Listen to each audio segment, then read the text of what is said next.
Hello and welcome. Today I want to go over a light Cyansky sent me. This is the titanium M3 flashlight that runs in a 16340 battery. This is the box that it comes in. It's IP68 rated. We have the back here with the runtime specifications. Low is going to be 5 lumens for about 72 hours. Medium is going to be 30 lumens for about 11 hours. High is going to be 150 lumens for around 2 hours. And turbo is going to be 700 lumens for around 0.5 hours. And then we have strobe mode at 700 lumens as well for about 1 hour. We have a graph here. And this, again, runs on a format of a CR123A type battery, although this is a rechargeable battery inside of it. So it's their 16340 battery that they include with the light itself. And then it comes with a P20 with clip, holster, lanyard. They call it the BL1826 battery. I'm not sure what that really refers to. O-ring, spare tail cap, manual, and warranty card. And this is made by freeeasygears.com, although they call themselves Cyansky for the light branding. Let's go ahead and open this up and check it out. One other important thing to note is on the back they do say that if you use a CR123A battery in this light, your maximum turbo output will be 350 lumens instead. So keep that in mind if you plan to run CR123A batteries in here. And they did test this out in the lab according to their statement on the back. Okay, let's open this up and see what we have inside.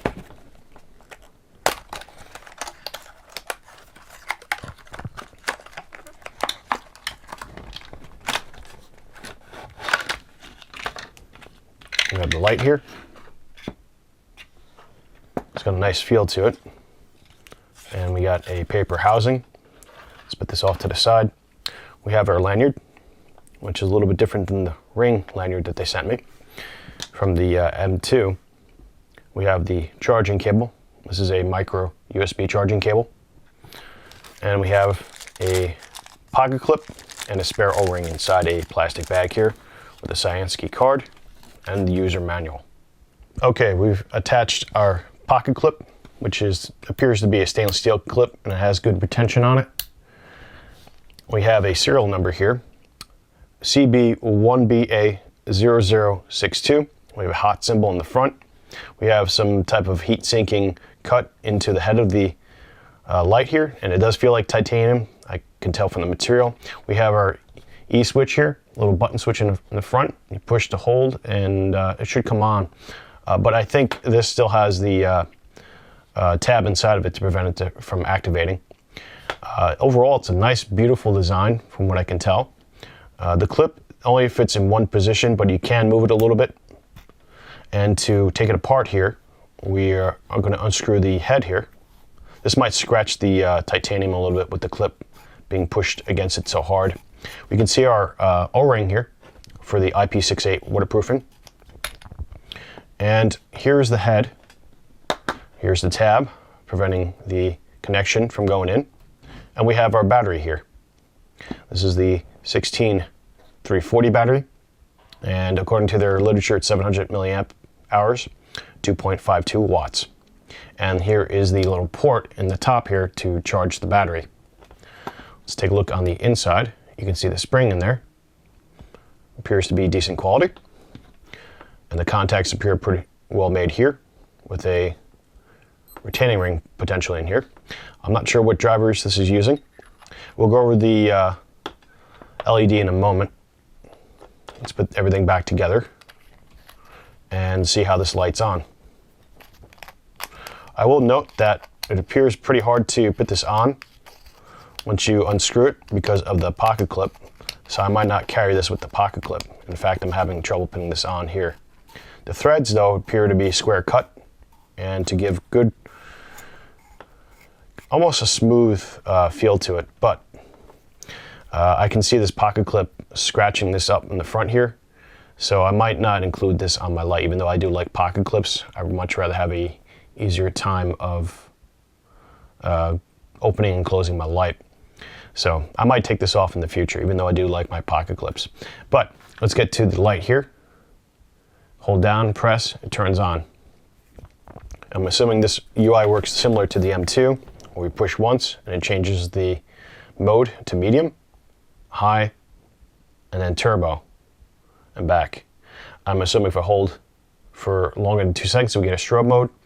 Push once to get into regular mode. Now we're back into low, medium, high, and turbo. So this is a fairly impressive light. We'll hold this and turn this off. As you can see here, this is a Cree XP G3, I think, according to the manual.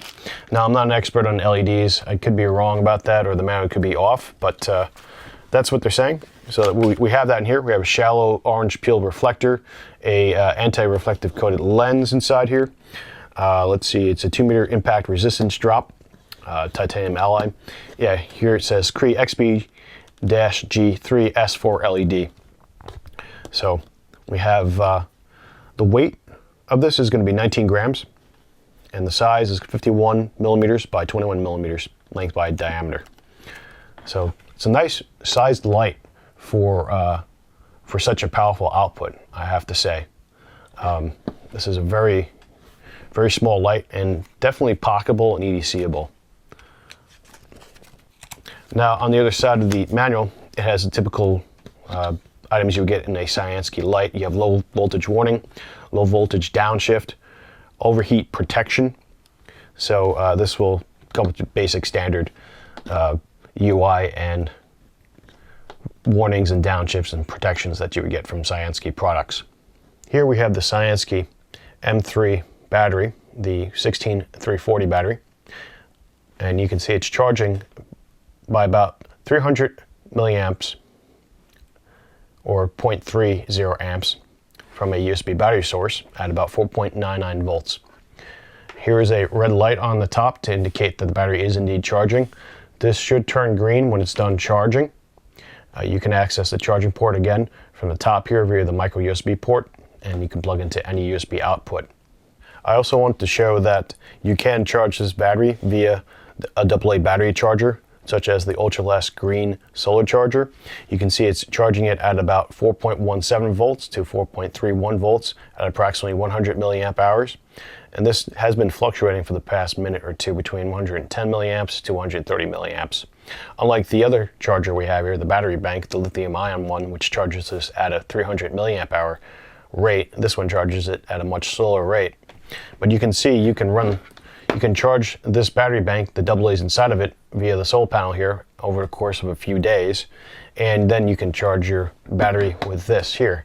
So the reason why I'm pointing this out is that this battery is pretty flexible in terms of receiving incoming charging current. Even if it's a lower voltage type current, it will still charge the battery. It may not charge it fully to its full capacity, but it can charge its battery. We're back shooting an aperture of 7.1. Frames per second is 24, shutter speed of 50, ISO is 2500, temperature ratings 3000 Kelvin on Panasonic GH2 with a 14 to 42 millimeter lens. I'm going to do low mode. We're about a foot off the table here. You can see, or maybe you can't on the camera, I'm not sure, but there's a green tint around the hotspot here. It's a smooth, diffused hotspot, and the spill tapers out. If we go closer to the table, you can see like the texturing and whatnot of the orange peel reflector here. Going up to medium mode, we still have a green tint, at least in my model here, and then a hot spot in the center. Going to high mode, we still have that green tint around. It's getting a little bigger and farther out. And then going to turbo mode, everything brightens up considerably, and we still have a slight green tint around the hot spot here. Going back to low mode, let's hold down and do strobe mode here, and you can see it's 2 refresh rates here, and 1 click, and we're back into low mode. I'm going to go outside and do a beam shot test and see how well it goes. We're in the backyard, shooting at an aperture of 3.5, 24 frames per second at a shutter speed of 50, ISO is 2500, with a white balance temperature rating of 4500 Kelvin on a Panasonic GH2. We'll start the light up in low mode, which is good for close-up. You can't see it on the camera, but I can see a good 10 feet in front of me decently. This is my hand. I'm going to bump this up to medium mode. You can kind of see the leaves in front of the camera here. So it's a little bit brighter. I'm going to go to high mode. And I can see a good 40 feet in front of me, even though you can't see that on the camera. But you can see more of the leaves and the frozen grass out in front. And in turbo mode. Out there in the distance, you can probably see the rock with the tree right straight ahead. And that's about 45 feet out. I'm going to bump it back down to medium mode. And I'm going to go to high mode. And I'm going to walk over to the tree.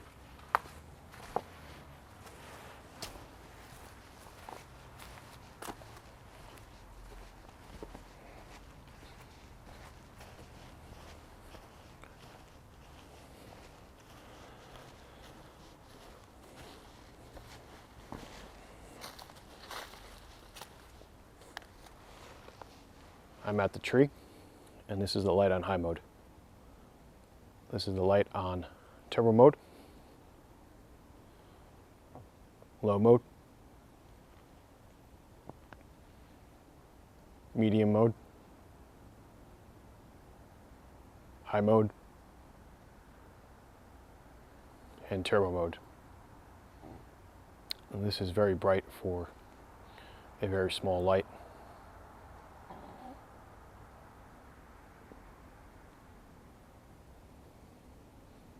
I'm going to walk back.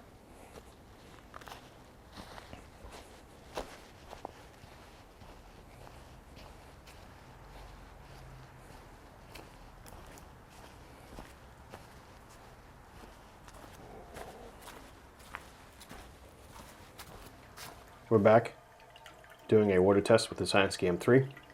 As you can see, it's inside the sink here, filled with water.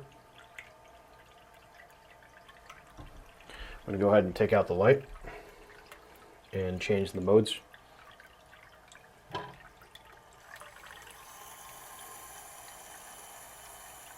Low mode, off, on, medium, high, turbo, and strobe. Back to low.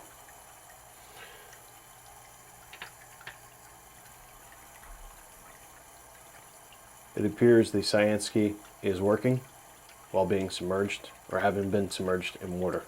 We're going to do a drop test on about 1.5 meters with the Cyansky M3 while in load mode. I'm going to drop it 3 times.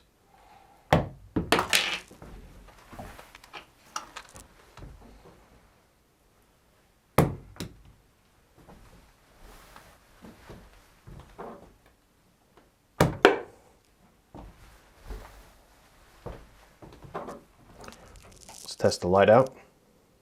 Low mode, medium, high, turbo, strobe, low mode. Some final thoughts on the Cyansky M3. Overall, I like the light. I think it's a fantastic light for its size and form factor. It's my first 16340 light. I do enjoy the fact that it can use CR1238 batteries and or rechargeable batteries. I do like the fact that it has flat sections here on the head where you can rest it on a table and it won't roll on you.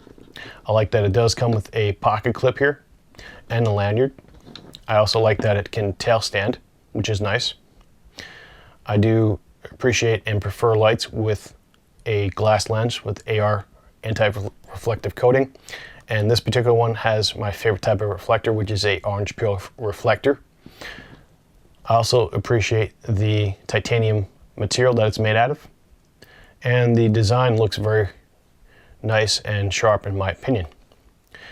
Some room for improvement, I would say, is to add some textured knurling on the switch here, because this is a little bit hard to feel in the dark when you're looking for light and looking to press to turn it on. I think that could help out with figuring out where the switch is in the dark. I have my tail clip here on the opposite end, so I can kind of figure out based on the tail clip where the switch is. I would also like to have different tint options or LED options in terms of high CRI and warmer tints, as I do prefer my tints to be 4000 or less in terms of the color temperature rating, and a high CRI of 90 or more. I think that the UI could also be improved slightly, where you can have a lockout mode where you have to press for half a second to turn it on. I think that's a good idea that they have that with this system right now. I think they could add a mode where once you do that and you push once, it can turn off quickly, and you can push once again to turn it on quickly like a normal light. I think that would be beneficial to have that with this light here in the UI, so maybe a minor upgrade to the UI would be good. Other than that, the modes are great. And I think improving this tail clip here, or rather the pocket clip, I think you could take this pressure point and move it back just a little bit so that when you unscrew the head here, you're not fighting against the friction and the spring at the same time. To get the head on, it can be a little bit of a challenge sometimes with the pocket clip on the light to get it to line up with the threads, because this is pushing against the head and it kind of sometimes makes it hard to put the head on. Overall, the light is a decent light, and I definitely would recommend it to anybody looking for a light in this form factor. It is very small and has great lumen output from what I can see subjectively speaking, and I can definitely see this as a EDC option, either as a primary light or a secondary light, because it's so small and lightweight. This light was sent to me from Cyansky, so I want to say thank you to Cyansky for sending this light out for review. And I would definitely recommend for anybody who's interested in a light of this size. Thanks for watching.